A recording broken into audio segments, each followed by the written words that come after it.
말씀을 봉독하겠습니다. 그들이 가버나움에 들어가니라. 예수께서 곧 안식일에 회당에 들어가 가르치심에 뭇사람이 그의 교훈에 놀라니 이는 그가 가르치시는 것이 권위 있는 자와 같고 서기관들과 같지 아니함일러라. 마침 그들의 회당에 더러운 귀신 들린 사람이 있어 소리 질러 이르되 나사렛 예수여, 우리가 당신과 무슨 상관이 있나이까? 우리를 멸하러 왔나이까? 나는 당신이 누구인 줄 아노니 하나님의 거룩한 자니이다. 예수께서 꾸짖어 이르시되 잠잠하고 그 사람에게서 나오라 하시니 더러운 귀신이 그 사람에게 경련을 일으키고 큰 소리를 지르며 나오는지라. 다 놀라 서로 물어 이르되 이는 어찌미냐? 권위 있는 새 교훈이로다. 더러운 귀신들에게 명한즉 순종하는도다 하더라.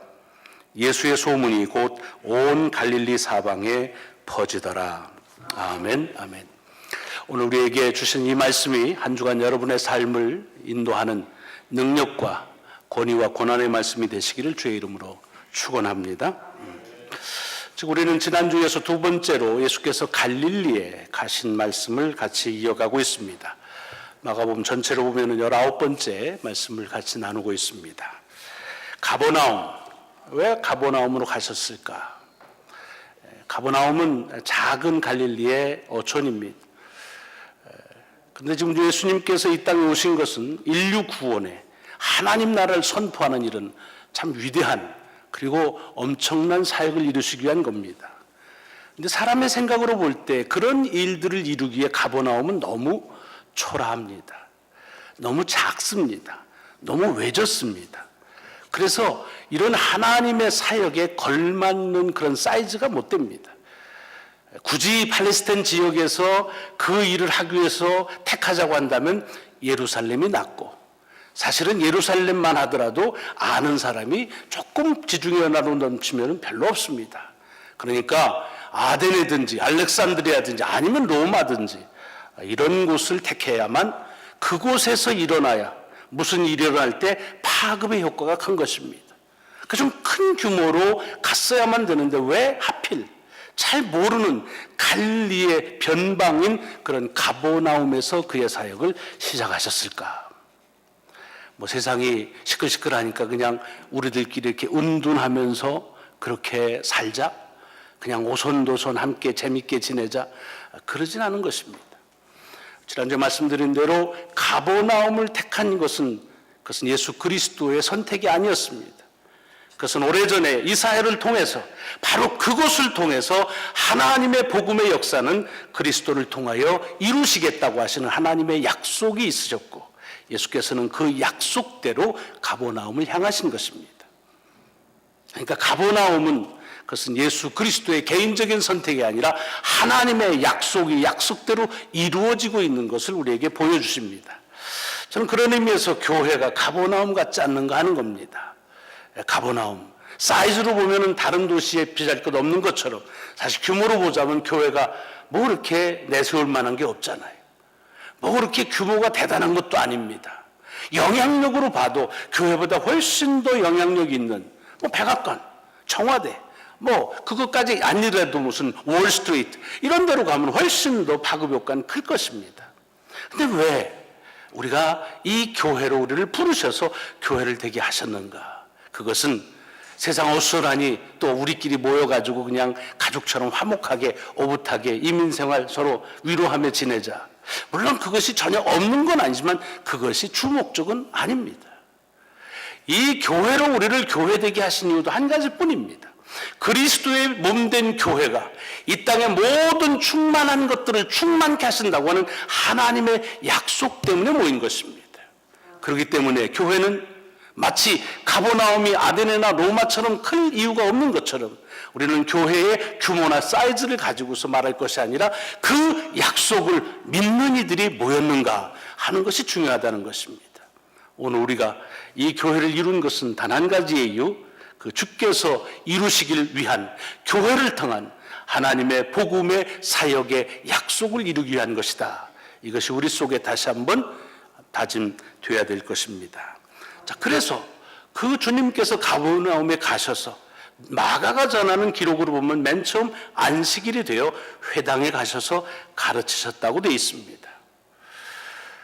여러분, 복음서를 보면 이 주님이 안식일에 대해서는 굉장히 어떤 그 좀 신경질적인, 조금 이렇게 그 부정적인 그런 말씀을 하신 것처럼 느껴지는 단락이 몇 군데 나옵니다.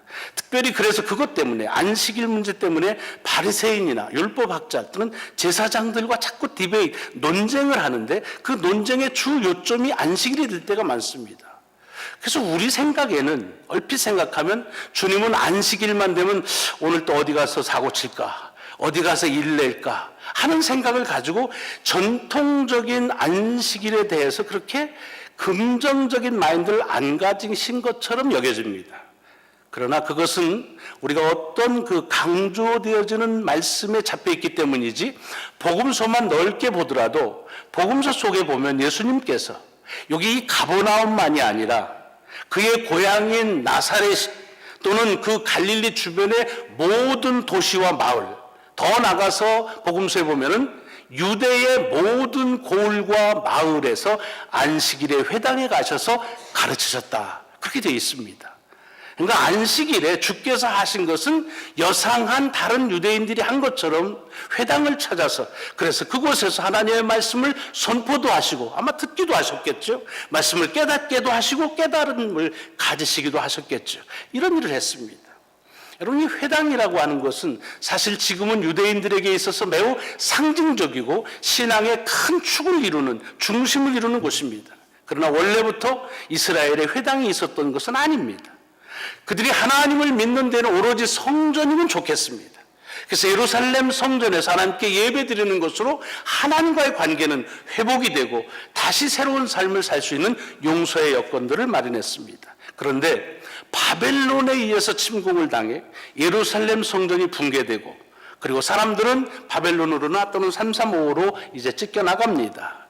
그때로부터 시작해서, 다시 다른 표현을 하자면 하나님을 예배하지 못할 때부터 이제는 하나님을 예배하는 것이 무엇인지를 가르치는 그런 시간이 필요하고 장소가 필요했고, 하나님께서 우리에게 주신 말씀은 무엇이다라고 하는 가르침. 그래서 우리가 요즘 생각하는 것처럼 유대인 하면 무슨 교육, 신앙 교육을 강조한다, 이것은 바벨론 포로 이후입니다. 아시는 대로 70년이 지난 다음에 성전이 복원이 됐습니다. 그러면 회당들이 다 없어졌느냐? 그렇지 않습니다. 이제는 그 복원된 이후에부터는 성전과 회당은 유대 신앙에서 큰 두 기둥처럼 자리를 잡습니다. 그래서 하나님에게 제사의 예배를 드리는 것은 여전히 이 성전을 중심으로 드리지만, 그러나 절기가 아닌 때에는, 보통 안식일에는 각 마을마다 있는 그런 회당을 찾아서 가서 주의 말씀인 토라, 하나님의 율법의 말씀을 듣고 그 말씀을 새기는 시간을 주기적으로, 규칙적으로 갖습니다. 그리고 사도행전에 보면 바울이 이 지중해 연안의 여러 도시들을 다니면서 선교하는데 제일 먼저 컨택 포인트로 잡은 것이 유대인들의 회당입니다. 그 말은 유대인들은 비록 팔레스타인에 살 때뿐만 아니라 연 곳에 흩어져서 살면서도 회당을 중심으로 그렇게 삶을 이어갔다는 것입니다.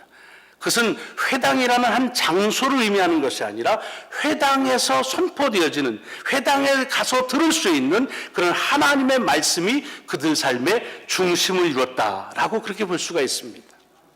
여러분, 여기 안식일에 회당이라는 말은 그냥 우리가 생각하는 어떤 특정한 날의 특정한 장소를 이야기하는 이상의 의미를 갖습니다. 아시는 대로 일주일의 사이클 속에서 유대인들에게 있어서 가장 중요한 날, 가장 거룩한 날은 그것은 안식일입니다. 하나님이 지으신 모든 것이 다 온전하게 지어진 첫날, 그것이 제7일 안식일이죠. 그리고 그것이 더 중요한 것은 이제 그곳에 하나님께서 온전하게 하셨다는 것을 기억할 뿐만 아니라 함께 모여서 그 하나님의 말씀을 듣는 것입니다. 하나님의 말씀 중에 토라, 창세기, 출애굽기, 레위기, 민수기, 신명기, 우리는 모세 오경, 율법서라고 말하니 이 토라가 말씀 중에 말씀이요 가장 거룩한 말씀으로 여겨집니다.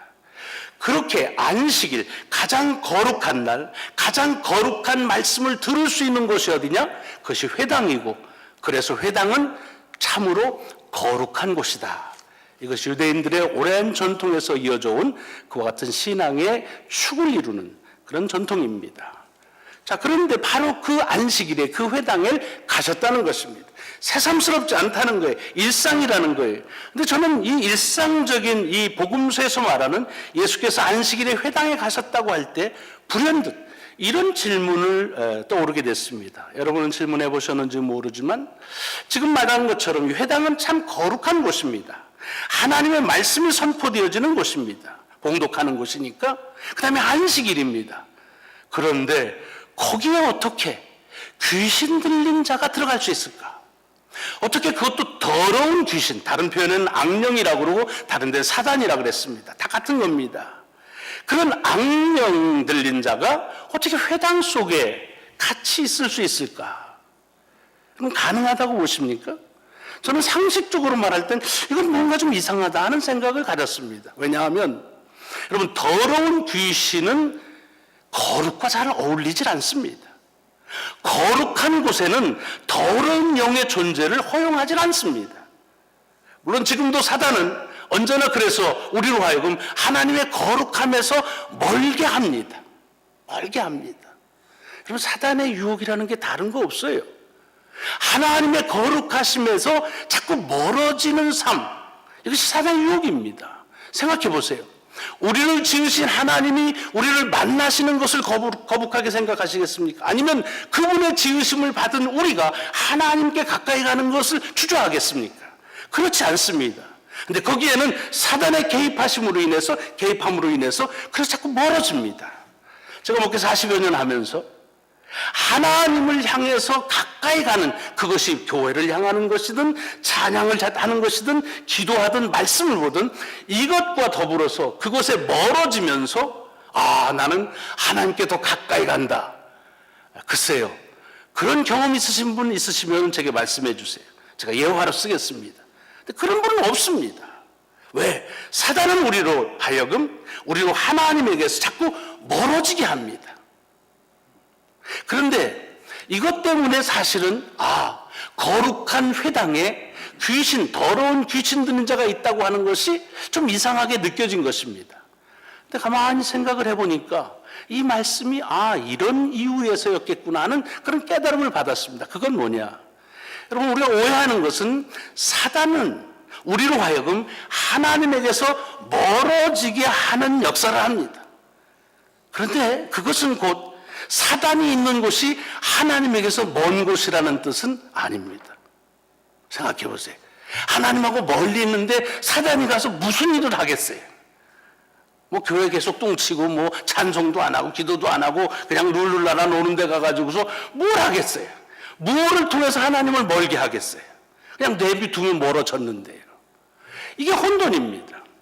사단의 역사는 우리로 하나님을 멀게 하는 것이지, 사단의 역사는 하나님에게서 먼 곳에서 일어나는 것이 아닙니다. 반대로 그러니까 하나님과 가까이 할 수 있는 곳에 진을 치겠죠.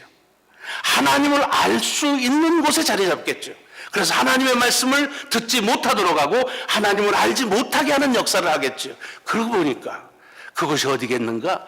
회당이라는 겁니다. 거룩한 날, 거룩한 처소에서 하나님의 거룩한 말씀을 들으려고 하는데 그 말씀을 듣지 못하게 하는 아주 가장 적절한 곳이 그것이 회당이다.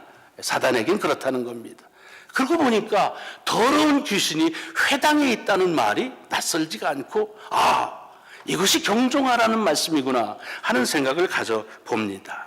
오늘 본문에 보면은 이 사단, 다시 말하면 더러운 귀신 들린 자가 스스로 고백하는 가운데 그 저희가 깔려져 있습니다. 거기 보면 뭐라고 됩니까? 나사렛 예수여, 나는 당신이 누구인지 압니다. 당신은 하나님의 거룩한 자입니다. 여러분, 이게요, 이 고백만 보면 100점입니다. A+. 그리스도가 누구냐라고 할 때 하나님의 거룩한 자다. 다른 데 보면은 메시아다, 그리스도다, 다윗의 자손이다. 이렇게 퍼펙트 100점입니다. 그런데 사실은 이 안다고 하는 말은 여러분 이 안다는 말에는 두 가지 의미가 있어요. 내가 누구를 안다라고 할 땐 그와 아주 친밀한 관계에서 거의 경험한다, 그런 뜻의 아는 것이 있습니다. 이를테면 마리아가 아기를 갖는다고 그러니까 뭐라고, 내가 남자를 알지 못합니다. 남자에 대한 이해나 지식이 없다는 말이 아니라 나는 남자를 경험하지 않았습니다, 그런 뜻입니다. 쉽게 얘기하면 이런 거죠. 그럼 제가 주집사님, 김현진 집사님 아시오? 알지, 알기만 해. 뭐 매일 같이 자는데. 그러니까 그건 말도 잘 알지요, 그래요. 근데 남경필 의원 아십니까? 알지. 남경필을 몰라요? 한국신문 잘 안 보시는 거. 그러면 다시 물어봐요. 문재인 씨 아십니까? 알잖아요. 얼마나 아세요? 그냥 아는 거지요, 뭐. 아는 거예요. 여러분, 여기 이 사단이 안다고 하는 말은 객관적인 객체로서 아는 것입니다. 왜? 정말로 그가 거룩한 하나님의 아들이라고 하면은 그의 존재 앞에 무릎을 꿇을 수밖에 없습니다. 그런데 그 다음 이어서 보면 어떻게 됩니까? 그는 뭐라고 말합니까? 우리가 당신과 무슨 상관이 있습니까? 상관없다는 거예요. 연결지지 않는다는 거예요. 알긴 알지만 그 사람하고 나는 엮여지기 싫다는 거예요. 여러분, 사단은 하나님이 누구신지, 예수 그리스도가 누군지는 알지만 그와 엮여지기를 싫어합니다. 뿐만 아니라 그와 엮여지는 것을 방해합니다. 왜? 예수 그리스도와 엮여질 때 우리 속에 그분의 능력과 그분을 통한 생명의 역사가 일어나기 때문입니다. 그렇게 되면 어떻게 됩니까? 그 다음, 우리를 멸하러 왔나이까? 멸하러 왔느냐 안 왔느냐를 묻는 게 아닙니다. 당신이 연관되어지면 우리는 죽습니다. 우리는 멸합니다. 우리는 쫓겨납니다라는 고백입니다. 그러니까 지금 뭘 의미하는 겁니까? 이것은 사단은 어떻게 해서든지 우리를 주에게로 멀리 떨어지게 합니다. 서로 가까이 있으면 주를 알지 못하게 합니다. 안다고 한다면 어떻게 해서든지 그의 말을 듣지 못하게 합니다. 듣는다고 한다면 언제든지 그는 엮이지 않도록, 상관이 없도록 하는 역사를 하는 것이 사단의 역사라는 것입니다. 여러분, 이것은 더러운 귀신이 있었던 2000년 전 가버나움의 한 회당에서 일어난 일만이 아니죠. 지금도 여전히 사단은 이와 동일한 역사를 우리에게 펼치고 있습니다. 지금도 우리를 하나님의 말씀과 가까이 하지 못하게 그렇게 역사합니다. 어떻게 해서든지 멀게 합니다. 그래서 어떻습니까? 여러분, 우리 속에 마음에 근심이 찾아올 때, 걱정이 있을 때, 화가 날 때, 그리고 울분이 때 어떻게 합니까? 하나님의 전을 향하기가 싫어집니다. 하나님의 성호를 찬송하기가 싫어집니다. 하나님을 향하여 기도하기가 싫어집니다. 그 일들은 사단이 우리를 통해서 하나님하고 멀게 하는 것입니다. 네, 그래도 왔다고 합시다.